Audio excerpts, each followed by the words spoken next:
सत्संग से सोधी आवे, नहीं जीव 84 में जावे। सत्संग से सोधी आवे, नहीं जीव 84 में जावे।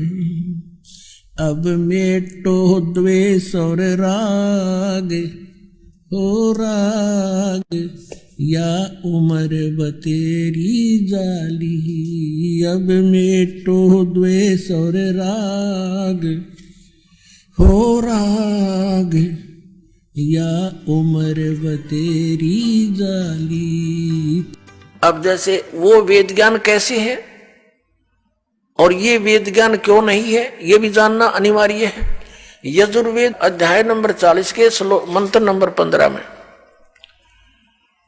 स्पष्ट किया है कि वायु अनिलम अमृतम अथिदम भस्मांतम शरीरम ओम कर्तु समर किलबे समर और कर्तुम समर।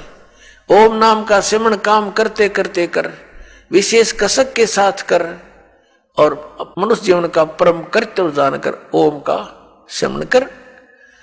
ऐसे ही सूक्ष्म वेद में कहा है परमेश्वर ने, नाम उठत नाम बैठत नाम सोवत जागवे, नाम खाते नाम पीते नाम सेती लागवे।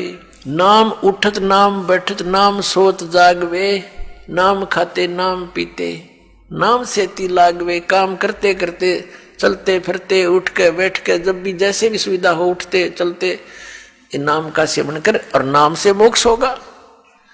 केवल नाम ही है मोक्ष का। बाकी जो अन्य साधनाएं हैं, जो हठ योग आदि हैं, वो मोक्ष मार्ग नहीं है। उससे अन्य उपलब्धियां होती हैं जो मोक्ष मार्ग में सहयोगी नहीं, बाधक होती है। उसे सिद्धियां आ जाती हैं, प्रभुता बन जाती है। फिर वो भगवान स्वयं प्रभु बन जाता है, प्रभु को भूल जाता है, उसका दुर्भाग्य होता है। तो इसलिए हमने वही क्रियाएं करनी चाहिए जिससे हमारा मोक्ष हो, हमें मोक्ष प्राप्ति हो। अब यह प्रसंग चल रहा है, हम उसी पर आते हैं कि जो वेदों वाला ज्ञान श्रीमद् भगवद गीता में है वो बहुत ज्यादा है। थोड़ी सी अटकल है इसकी अपनी। तो इसकी अटकल कैसी है, जैसे दूसरे अध्याय के 37 और 38 में एक बार तो कहता है कि अर्जुन तू सब लाभ हानि को भूल जा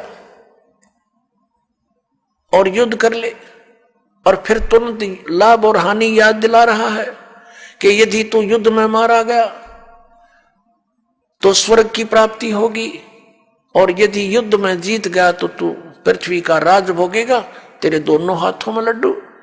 तो ये इसकी अपनी बकवाद थी, जो उसको केवल युद्ध कराना ही उद्देश्य रखा हुआ था।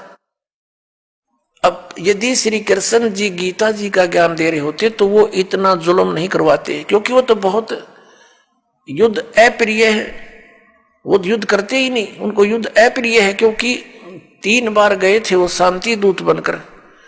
उनको इसी दृष्टिकोण से कहा करते थे, देखो भाई युद्ध बहुत बुरी चीज होती है, टाइम पास करना अपना टाइम पास कर लो, आधा आधा बांट लो।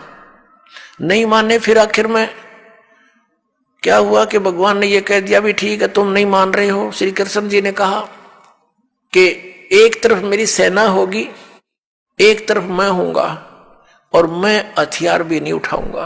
क्या वो महापुरुष और फिर ये कह सकता है, जब अर्जुन मना करे कि मैं नहीं युद्ध करना चाहता भगवान, और मैं तो ये चाहता हूं कि मुझे निहत्थे को एक तीर मार के मार दे मुझे दुर्योधन, और मेरी मृत्यु से ये अनर्थ टल जाए, मैं यहां तक इच्छुक हूं, और हम तो भीख मांग कर गुजारा कर लेंगे, ऐसा जुल्म हम नहीं करेंगे। और उस समय ये कह रहा कि ना युद्ध कर, तू मर गया तो स्वर्ग में जाएगा, और मैं युद्ध जीत गया तो राज भोगेगा। अब उसमें गंध भरने लग रहा है ये सारा।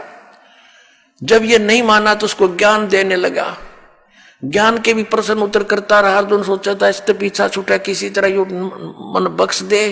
अंत में जब नहीं मानता दिखा अर्जुन, तो उसने विराट रूप दिखा दिया, भयंकर। अब कलेजा फट गया उसका, अर्जुन का। और लास्ट में फिर सारा कुछ ज्ञान देकर अपना, और कुछ वेदों का ज्ञान तो है इसमें अधिक। फिर लास्ट में 18वें अध्याय के 67-68 में पूछा है कि क्या तुझे ज्ञान हो गया, अब बोल क्या करेगा। अर्जुन बोला मैंने बहुत ज्ञान हो गया, मैं तो युद्ध करूंगा। अब उसने सारा दृष्टिकोण पढ़ लिया उसका कि ये युद्ध कराना चाहता है, और यदि मैंने मना कर दिया और इसने एक बार वो दृश्य फिर दिखा दिया, मेरा हार्ट अटैक हो जाएगा, तो ये तो काम मेरा तो बनेगा। इसलिए अर्जुन ने कह दिया ठीक है भगवान, जो आपकी आज्ञा होगी वही करूंगा, और नाश करा दिया।